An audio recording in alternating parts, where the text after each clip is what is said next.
मुझे इजाजत है 4 शादियों की, मैं कर नहीं रहा हूँ वो अलग बात है। अच्छा, ये नहीं कहा कि आप 4 शादियां कर लें, एक साथ 4 बीवियां रख लें। क्यों करूंगा? आम का दरख्त है क्या?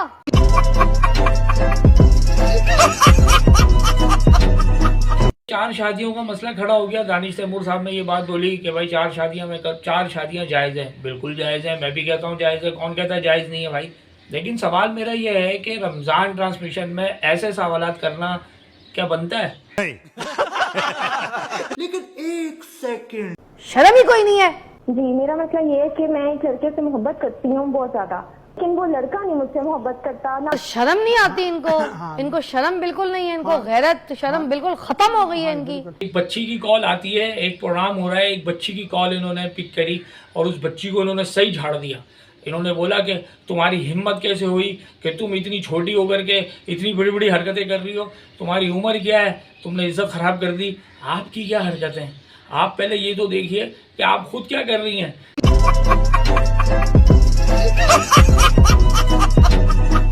बात करनी है, क्या सवाल पूछना है? सवाल मेरा यह है कि मैं एक लड़की है, मुझे बहुत पसंद करती है, लेकिन मैं भी चाहता हूँ उससे शादी कर लूँ, लेकिन मैं कर नहीं पा रहा। इन रमज़ान ट्रांसमिशन के अंदर वो ड्रामेबाजियाँ, वो चीज़ें ये बता रहे हैं, शादी, वजीफे और छानेबाजी की कॉलें।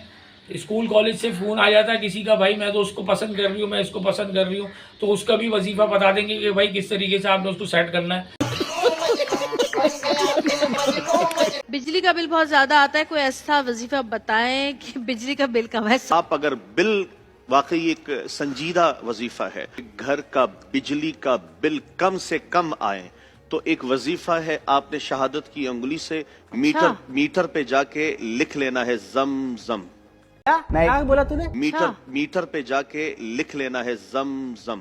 इस जगह पे जाके जिन्होंने ये चीज़ें तैयार की, जो बड़े बड़े साइंसदान बैठे हुए हैं, या जिन्होंने ये मीटर्स तैयार किए, या जिन लोगों ने दिमाग लगाया टेक्नोलॉजी के ऊपर, उनकी आइडियोलॉजी भी करप्ट हो गई भाई। ओ भाई, मारो मुझे, मारो मारो मुझे, मारो मारो। जी, एक और है, जादू जो हुआ हुआ हो कैसे खत्म करे? हाँ हाँ, उसके चिंटे एक कोने पे देने, फिर दूसरे कोने पे देने, फिर तीसरे कोने पे देने, फिर चौथे कोने पे देने। काला जादू है, पीला जादू है, नीला जादू है, सफेद जादू है, ठीक है? वो हरकतें ना खत्म करें, नमाज ना पढ़े। मिसाल के तौर पे अगर आपकी हरकतें ठीक नहीं है, आप नमाज नहीं पढ़ रहे, आप अल्लाह को याद ही नहीं कर रहे, और ये हजरात बैठे हुए जादू उतारने के लिए सबसे बड़े भावे ये खुद हैं।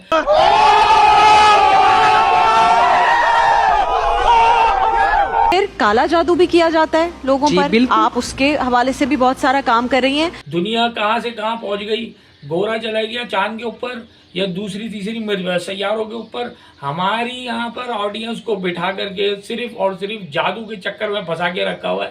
कोई लेना देना नहीं है जादू के अलावा, और कोई बात ही नहीं है। अगर किसी के घर का बिजली का बिल आ रहा है, उसके ऊपर भी ये कहते हैं भाई इस पे भी जादू हो गया, वो भी ब्लैक मैजिक कर दिया है। क्या बात है सर, क्या बात है सर, क्या बात है, ये बात है।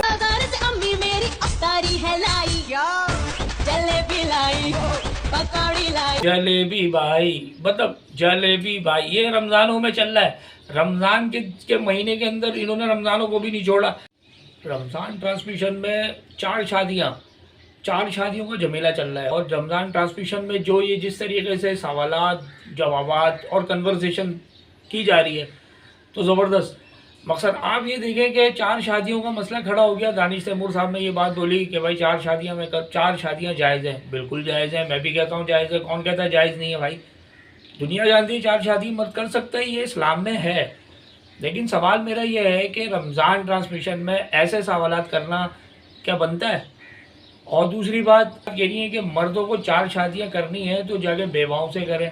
बात ठीक है, बेवाओं से करनी चाहिए, इजाज़त तो दे रही है भी कि हाँ ये 4 शादियाँ करनी चाहिए। लेकिन मेरा मकसद सिर्फ कहने का ये है कि रमज़ान ट्रांसमिशन में ऐसी कन्वर्सेशन जिसका कोई तुक ही नहीं बनता, ऐसे सवालात का, चाहे वो रमज़ान ट्रांसमिशन के नाम से ये मुनक़्क़िद की जाए चीज़ें, जिसमें ऐसे सवालात किए जाएँ जिससे किसी को कोई हासिल वसूल ही नहीं है।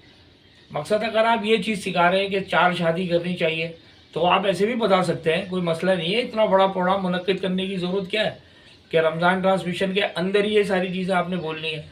और दूसरी चीज़, दानिश तैमूर ने जो ये बात बोली, वो भी रमज़ान ट्रांसमिशन का प्रोग्राम चल रहा था कि भाई मैं तो मानता हूँ 4 शादी करनी चाहिए, तो इनके लिए मसला नहीं है यार ये ऐसी बात करनी है। अगर चलो उसने कह दी, उसकी पहली बीवी सामने बैठी है आयजा खान, और आयजा खान इस चीज़ को फील कर रही है कि भाई मेरा शौहर सामने बैठ के ये बात बोल रहा है कि 4 शादी करनी चाहिए, तो अलार्म बज गया कि दूसरी भी करे। पहले तो वो दूसरी करेगा, फिर तीसरी करेगा, फिर चौथी करेगा। तो डायरेक्ट ही उसने चौथा घेर लगा के और ये बोल दिया कि भाई 4 शादियाँ जायज़ है, मैं तो 4 की 4 करूँगा एक साथ। खैर ये भी हो गई बात। अब आयजा खान को इस बात से फ़र्क नहीं पड़ना चाहिए, क्योंकि वो जिस इंडस्ट्री से इनका ताल्लुक़ है, तो उस इंडस्ट्री के अंदर इतनी सारी चीज़ों को इतना मायने दी नहीं जाती। अगर वो कर भी लेगा तो कोई मसला नहीं है, ठीक है। क्योंकि एक चीज़ है जहन में, आपको भी पता है, मैं पूरे खुल के क्या बयान करूँ, क्योंकि शादियाँ मतलब वो इंसान ये बात करे जिसका ताल्लुक़ इस चीज़ से बनता भी हो। मैं अगर मिसाल के तौर पे अपना इस चैनल को एंटरटेनमेंट की बुनियाद पे लेके चलूँ और मैं बात करूँ किसी ऐसी कैटेगरी की जिसका मेरा चैनल ही उस हिसाब से नहीं बना हुआ, या मैं बात ही वो नहीं करता, तो आप भी कहेंगे यार ये बंदा बना क्या रहा है वीडियो और बोल क्या रहा है और इसकी कैटेगरीज क्या है।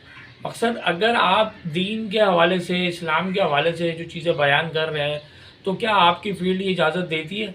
आप जिस फील्ड से जिस फील्ड से आपका ताल्लुक़ है, उस फील्ड के अंदर तो आपकी चीज़ें बनती ही नहीं है कि अभी आपने ये प्रोग्राम किया, दूसरी दफ़ा आपने फिर झप्पी डाल ली या चुम्मा ले लिया या किस उठ ले ली किसी की, या पकड़ के आपने ऐसा दबोचा कि छोड़ने का नाम ही नहीं ले रहे, या आपने जितना चुम्मेबाजी जो भी चीज़ें करनी है, आपने जो भी रोमांस करना है, वो भी एक चीज़ के प्रोग्राम के सामने किया जा रहा होता है, यानी कि वो भी आपकी एक फील्ड है, उस हिसाब से आप कर रहे होते हैं, तो फिर बनता नहीं।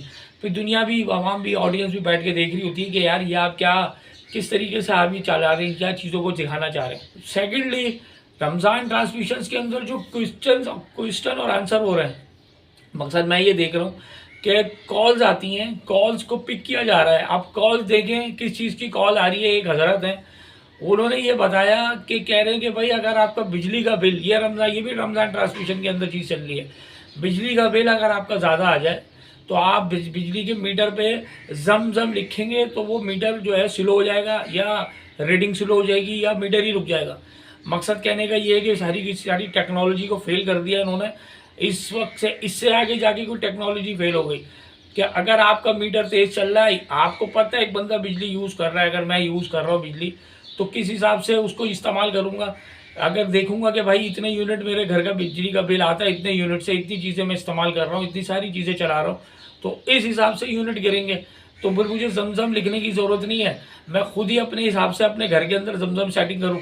जमजम सेटिंग से मुराद कि भाई पंखे नहीं चलाऊँ या ज़्यादा हैवी इक्विपमेंट यूज़ ना करूँ, तो मैं यूज़ भी ज़्यादा चीज़ें करूँ और तवक्के भी रखूँ कि जी मेरा मीटर स्लो चले या मेरा मीटर भागे नहीं। तो मैं अगर भागे या बिजली का बिल ज़्यादा है, जाहिर है मीटर तेज चलेगा तो बिजली का बिल ज़्यादा आएगा, तो मैं उस पर जमजम लिख दूँ। इस जगह पे जाके जिन्होंने ये चीज़ें तैयार की, जो बड़े बड़े साइंसदान बैठे हुए हैं, या जिन्होंने ये मीटर्स तैयार किए, या जिन लोगों ने दिमाग लगाया टेक्नोलॉजी के ऊपर, उनकी आइडियोलॉजी भी करप्ट हो गई भाई। जिस तरह इन्होंने बोला कि जमजम लिख दो तो वो मीटर ही स्लो हो जाएगा या बिजली का बिल कम आ जाएगा, यहाँ तो आगे बात ही ख़त्म हो गई। गैस के मीटर पे भी लोग कर दें, गैस पे भी इसी तरह कर दें कि भाई गैस का बिल ज़्यादा रहो तो उसके ऊपर भी जमजम लिख दें। तो भाई ऐसे होने लग गया तो पूरी दुनिया ज़ीरो पे चली जाएगी, जमजम लिख के करते रहेंगे, काम ही हो गया ख़त्म। अब आ जाए तीसरी चीज़ कि लाइव कॉल आई है एक और जादू टोने के हवाले से। मकसद आप ये देखें कि दुनिया कहाँ से कहाँ पहुँच गई, गोरा चला गया चांद के ऊपर या दूसरी तीसरी सैयारों के ऊपर। हमारी यहाँ पर ऑडियंस को बिठा करके सिर्फ और सिर्फ जादू के चक्कर में फंसा के रखा हुआ है। कोई लेना देना नहीं है जादू के अलावा और कोई बात ही नहीं है। अगर किसी के घर का बिजली का बिल आ रहा है उसके ऊपर भी ये कहते हैं भाई इस पर भी जादू हो गया, वो भी काला जादू कर दिया, वो भी ब्लैक मैजिक कर दिया है। और दुनिया भर की चीज़ें जो उसके खुद के साथ चल रही हैं, जो उसकी अपनी हरकतें ऐसी हैं, मकसद कहने का ये जो उसकी अपनी हरकतें ऐसी हैं, वो अपनी जान का दुश्मन बना हुआ है। जो हरकतें वो लगा के रखी हुई उसने, वो खुद ही दुश्मन बना हुआ है। और फिर बोला है कि भाई मेरे ऊपर जादू हो गया है। तो वो जादू के असरात उतारने के लिए भी ये लोग बैठे हुए रमज़ान ट्रांसमिशन में और ऐसे ऐसी तरीक़ेकार बता रहे हैं, ऐसे ऐसे वजीफ़े बता रहे हैं, बिजली के बिल कम होने से लेकर के जादू ख़त्म होने तक ऐसे ऐसे वज़ाइफ बताए उन्होंने कि भाई मज़ा आ गया सुन के। बड़े बड़े साइंसदान जो भी थे उनको भी ये वजीफ़ा बताते हैं, रॉकेट कैसे उड़ेगा, जहाज़ कैसे उड़ेगा, समंदरों के अंदर जो सबरीने चला रहे हैं, जो समंदरों के अंदर जहाज चला रहे हैं, वो भी वजीफे से चला रहे हैं। मकसद ये टोटल पूरी लाइफ इन्होंने वज़ाइफ पे भरी दी। कौन कौन से वजीफे हैं, उठने बैठने का, चलने का, फिरने का, ये सारे वजीफ़ों पे चला रहे हैं पूरी की पूरी सेटिंग। अब इन्होंने ये बोला कि आप वजीफ़ा कर लें, जादू जो है, जो भी किसी किस्म का भी जादू है, काला जादू है, पीला जादू है, नीला जादू है, सफ़ेद जादू है, ठीक है, वो हरकतें ना ख़त्म करें, नमाज ना पढ़ें। अगर आपकी हरकतें ठीक नहीं है, आप नमाज नहीं पढ़ रहे, आप अल्लाह को याद ही नहीं कर रहे, ठीक है, और फिर आप कहोगे जी मेरे पे जादू हो गया, बैठे बैठाए जादू हो गया, तो जादू नहीं, आप खुद ही सबसे बड़े जादूगर हो, उससे बड़ा जादूगर ही कोई नहीं है। और आप तवज्जो को फिर आप फ़ोन करके लाइव कॉल पर बैठ के बोले जी मेरे ऊपर जादू हो गया, और ये हजरात बैठे हुए जादू उतारने के लिए सबसे बड़े भावे ये खुद हैं, वज़ाइफ लिख के इन्होंने दे रखे। इनको तो जो चीज़ें बतानी चाहिए हमारी ऑडियंस को, जो हमारी यूथ को, जो आगे जाएं, आगे कुछ उनको शऊर हासिल हो, इन रमज़ान ट्रांसमिशन के अंदर वो ड्रामेबाजियाँ, वो चीज़ें ये बता रहे हैं, शादी, वजीफ़े और छानेबाजी की कॉलें। स्कूल कॉलेज से फ़ोन आ जाता है किसी का, भाई मैं तो उसको पसंद कर रही हूँ, मैं इसको पसंद कर रही हूँ, तो उसका भी वजीफ़ा बता देंगे कि भाई किस तरीके से आपने उसको सेट करना है। और दुनिया भर के सारे जितने भी टोटके हैं, जितने भी चुटकुले हैं, वो इनको वजीफ़े के थ्रू आउट ये बता रहे होते हैं। तो ये तो बड़ी ज़बरदस्त चीज़ें इन्होंने निकाली हैं अपनी अपनी। और जो स्टार्टिंग करते हैं ये रमज़ान के अंदर, रमज़ान के इतने बड़े महीने के अंदर इन लोगों ने जो चीज़ें कर रखी हैं, ये देख करके मैं खुद हिल गया। मैंने कहा यार ये क्या क्या कॉल, एक कॉल आती है, वो कॉल करती है कि भाई मेरा जो शौहर है वो गुस्सा करता है रमज़ान में, वो रोज़ा रखता है तो उसको गुस्सा आया था, उठा के चीज़ें फेंकता है, मतलब वो जो भी चीज़ पकाएगी तो उठा के फेंकेगा। तो ये हज़रत बैठे हुए हैं, ये इन्होंने इनको फिर कोई वजीफ़ा बता दिया, यानी कि उल्टा वो ये सवाल ले रहे हैं।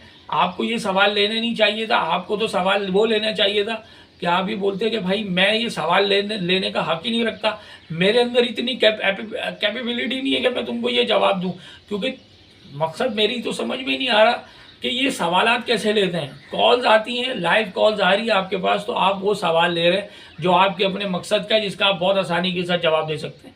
तो ये चीज़ बताना, लोगों को दिखाना, और ये सब फिक्स कॉल होती हैं ज़्यादातर। अगर इसके बगैर इनका हल नहीं है, इनका प्रोग्राम ही नहीं चल सकता अगर ये कॉल्स ऐसी ना लें, क्योंकि इनको पता है ऐसी कॉल लेंगे हमने भी जवाब देना है।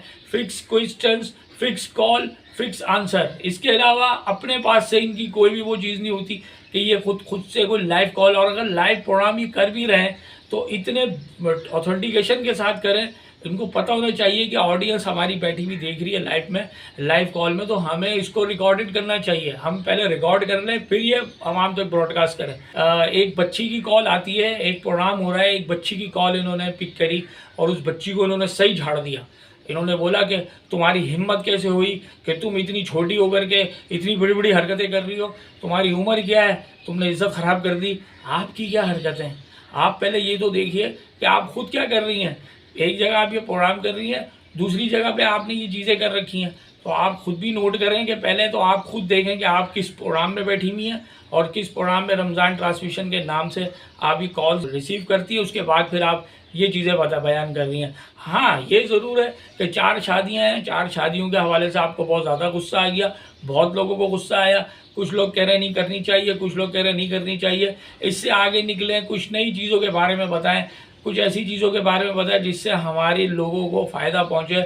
इन प्रोग्राम से किसी को कोई फ़ायदा नहीं पहुँचता।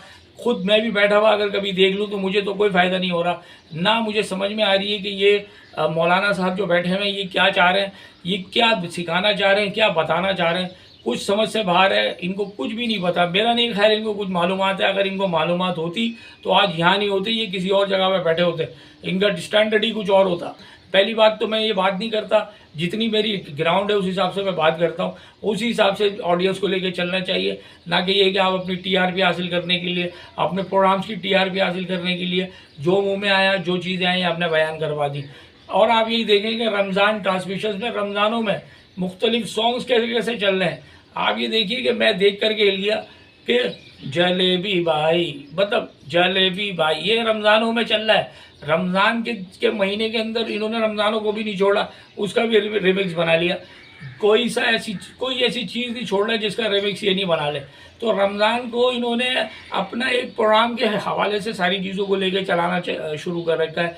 इसके अलावा और कुछ भी नहीं रह गया। सिर्फ यही चीज़ें नज़र आती हैं रमज़ान में कि प्रोग्राम, ट्रांसमिशंस, ये और वो, कोई भी इसमें एक्स्ट्रा हमको जो चीज़ में किसी को उसमें इस्लाम को या मुसलमान को मुस्लिम्स को फ़ायदा पहुँचे, जो उनके आने वाले वक्त के अंदर उनको फ़ायदा पहुँचाए दुनिया में भी और आखिरत में भी, उस चीज़ का इससे कोई भी दूर दूर तक ताल्लुक़ मुझे नज़र नहीं आता। अपनी अपनी सबने अपनी अपनी चीज़ें कर रखी हैं, जिसका उनको फ़ायदा है, जिसके मतलब के उनके सवालात हैं, वही चीज़ें निकाल करके ये बता रहे हैं लोगों को, वही चीज़ें निकाल करके लोगों को दिखा रहे हैं। उम्मीद है आपको मेरा ये रिव्यू पसंद आया होगा। इसके साथ साथ अपनी मोहब्बत का इज़हार लाजमी कीजिएगा। डेयरिंग एडवोकेट को लाइक करें, सब्सक्राइब करें और शेयर करें। Thank you.